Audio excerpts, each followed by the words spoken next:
দুনিয়াটা কিছুই না, চোখ বন্ধ করলে সব শেষ হয়ে যাবে। আজ আমি তুমি বলি আমার বাড়ি, আমার গাড়ি, আমার টাকা, আমার পয়সা সব আমার আমার আমার। আজরাইল যেদিন হাজির হয়ে যাবে দেখবা নিজের জামাটাও কিন্তু আর আমার থাকবে না।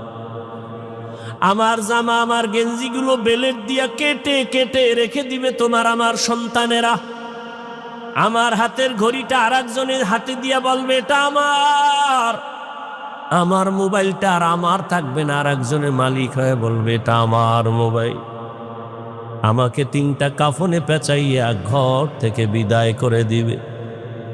অন্ধকার কবরে নিয়ে যাবে। কই ছেলে, কই মেয়ে, কই বাড়ি, কই টাকা, সব আমার থেকে আলাদা হয়ে গেল। 3 কাফনের বাসিন্দা বানায়া জানাজা পড়ায়া কবরের দেশে নিয়ে রাখবে। এমন একটা জায়গায় কবর